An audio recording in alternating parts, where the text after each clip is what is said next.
I think Biden's strategy on the war has been bad from the beginning, and I think that's one reason why we're headed into gridlock now. If he had had a better strategic sense, I think it would have gotten a lot more support from more Republicans earlier on. But I don't think we should lose sight of the big picture because we've got an incompetent president. Russia's aggression here has to be defeated. We have to send that message to Moscow, to Beijing, to Tehran, to Pyongyang, and to a lot of other places that we will not allow this kind of change of borders in areas that are of interest to us by force. Yeah, and Zelensky began his visit to Washington yesterday, meeting with the International Monetary Fund. I want you to take a listen to this. We will continue to work closely with Ukraine, and we will continue to call on those who support Ukraine to remain steadfast in their financial support.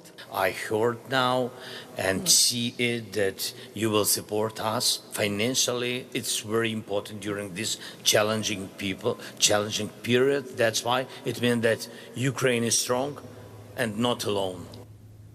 So the argument is that this money is protecting American lives by stopping an escalation from Putin. But Republicans, they're not against funding toward Ukraine. But what about our own border? They just want more for our own border. Isn't that a threat to our national security?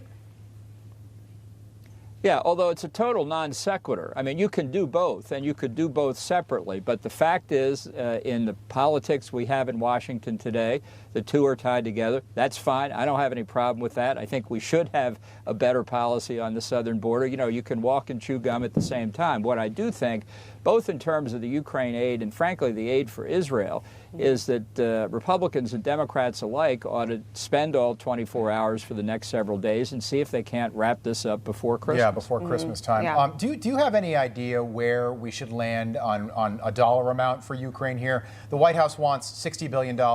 There's a political reason for that. Joe Biden wants this off his desk as he continues to campaign for re-election. Do you think it should be that much right now? Look, I think the request is what is necessary for the next year. Again, I go back 2 years. I wouldn't have funded and strategized about this war the way the administration did. I think they were more worried about making sure that Ukraine didn't lose than in what the real objective should be, which is to empower Ukraine to defeat Russia. Yeah. To move them out of Ukrainian territory. That's what our stated position is. But we've been deterred by the Russians. Biden failed to deter the Russian invasion, but the Russians have deterred the White House from successfully aiding Ukraine. Yeah, and do you know, we hear about ceasefires in Israel. Well, we've heard about a ceasefire in Israel for 67 days now.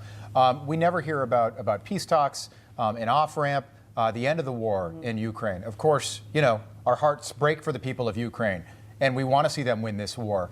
But how long do we have to keep this up, do you think, before those talks start to happen?